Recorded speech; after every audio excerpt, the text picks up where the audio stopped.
বন্ধুরা আজকে আমি রান্না করবো হাঁসের মাংস। দেখেন হাঁসটা কত সুন্দর করে আমি বাইসে নিয়েছি, একটাও কিন্তু ফোর নাই, দেখেন একটা কিন্তু কাটা ফোর নেই, একটু একটু ফেসে ফেসে ফোর।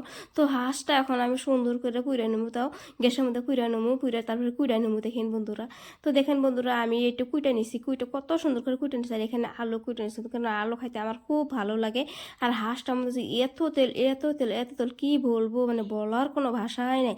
তো আলুগুলো মানে হালকা করে আমি ভেজে নেবো, কিন্তু বেশি ভাজা হইলো না, কারণ ইন্ডাকশনের বেশি ভাজা ভালো হয় না। তো এখানে আমি তেল দিয়ে দিলাম, তেলের মাথা একটু কম হয়েছে, ভাবছি আরেকটু পর আর একটু বেশি করে দিয়ে দেবো। তো পেঁয়াজ দিয়ে দিলাম, পেঁয়াজগুলো আমি একটু বেশি করে দিয়ে দিলাম, ধরুন মাংসের মধ্যে পেঁয়াজ দিলে বেশি ভালো লাগে। তো আমি পেঁয়াজ খেতে কিছু ভালোবাসি। তো এখানে আমি আর একটু পরিমাণ তেল দিয়ে দিলাম। দেখেন বন্ধুরা তেল দিয়ে দিছি, তেল দিয়ে দিছি, তারপরে এখানে দিয়ে দিলাম রসুন বাটা, আটা বাটা, তারপরে মশলা বাটাও দিয়ে দিলাম। মশলাগুলো কিন্তু আমি পাটায় থেতলে নিয়েছি, খুব ভালো করে থেতলে নিয়েছি, একদম মিক্সার গ্রাইন্ডারের মতো থেতলে নিয়েছি। তো বন্ধুরা এখানে আমি দিয়ে দিলাম লবণ, হলুদ গুঁড়ো, মরিচের গুঁড়ো, তারপর হচ্ছে জিরে গুঁড়ো, সবগুলো দিয়ে এখন আমি একটুখানি পানি ঢেলে দেবো। পানি ঢেলে দিয়ে সুন্দর করে কষিয়ে নেবো। তো কষানো হয়ে গেছে, এখন আমি এখানে কেটে রাখা মাংসগুলো দিয়ে দিলাম। দেখেন বন্ধুরা মাংসগুলো কত সুন্দর দেখতে পাচ্ছেন কি বন্ধুরা আপনারা, মাংসগুলো একদম গরুর যে তেল আছে সেই তেলের মতো তেল, শালগুলো আমি দেখেন বন্ধুরা। আর শেষে দেখতে পারবেন কত সুন্দর তেল উঠে, মানে এক গাবলা তেল উঠে, ওই তেল দিয়ে মানে রেখে মানে অন্য সবজি আমি রান্না করতে পারবো। তাই দিয়ে দিলাম কয়েকটা রসুনের গুঁড়া দিলে আমার খুবই ভালো লাগে, সবজিটা অনেক ভালো লাগে। তো দেখেন বন্ধুরা কত তেল উঠছে, কত তেল। এই তেলগুলো আমি একটা বমি করে ভরায় রাখবো, পরে যখন আমার রান্নতে ইচ্ছে করে এই তেলগুলো আমি রান্না করে নেবো, কিন্তু তা করা হয় না।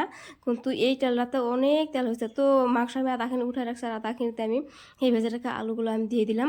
দেখেন বন্ধুরা, তো এইখানে আমি সব পরিমাণে মরিচের, হলুদ গুঁড়ো, জিরা বাটা, আদা বাটা, রসুন বাটা সবগুলো দিয়ে দিলাম। দিয়ে আলুগুলো সুন্দর করে উল্টে পাল্টে নাড়াচাড়া করতেছি। তো নাড়াচাড়া না করতে হয় না, ভালো করে কষানো লাগবে। তো ঢাকনা দিয়ে আমি ঢেকে দিলাম, ঢেকে দিয়ে আবার ফিরে একটু গুছাই দেখলাম, দেখি আলুগুলো কীরকম হয়েছে। তো দেখতে পাচ্ছি আলুগুলো প্রায় কষানো হয়ে গেছে। তো এখানে আমি দিয়ে দিলাম পানি পরিমাণে একটু বেশি করে দিয়ে দিলাম, কারণ আলুর মধ্যে বেশি পানি দেওয়া লাগে, না হলে আবার শুকিয়ে যায়, তারপরে কিন্তু খাইতে কিন্তু ভালো লাগে না। তো দেখেন বন্ধুরা কীরকম তেল ভাসতেছে আর ভাসতেছে, মানে এত তেল পাওয়া যায় না। হাঁসটার মধ্যে কত তেল ছিল, মানে অনেক তেল ছিল। মানে বন্ধুরা যদি আমার চ্যানেলটা ভালো লাগে প্লিজ আমার চ্যানেলটা সাবস্ক্রাইব করে আমার পাশে থাকবেন, আমি আপনাদেরকে বন্ধু বানিয়ে নেব। তো দেখেন বন্ধুরা তেল আর তো এখানে দিয়ে দিলাম ধনিয়া পাতা, কিন্তু বর্তমান সিজন হলো ধনিয়া পাতা না দিলে কি তরকারি মজে না। আর কিছু কিছু বুড়ো মানুষ আছে ধনিয়া পাতা তরকারি দিলে কিন্তু ওরা বেশি ভালোই পায় না।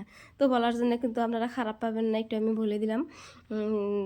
সত্যি কথা বলছে, মিথ্যা কথা আমি কিন্তু বলিনি। কিছু কিছু মানুষ আছে, মানে আগের দিনের মানুষ আছে, মানে ধনেপাতাগুলো খাইতে চায় না। এইরকম যে আমার রাগ উঠে তরকারির মধ্যে ধনেপাতা না দিলে তো হয়ে গেছে আমার তরকারি। দেখেন বন্ধুরা কত সুন্দর হয়েছে, মানে বোঝাই যায় না। দেখুন ওই তো দেখুন ঠ্যাংগুলো চাই রয়েছে, মাশাল্লাহ। ভালো তোমার সাথে আল্লাহ হাফিজ।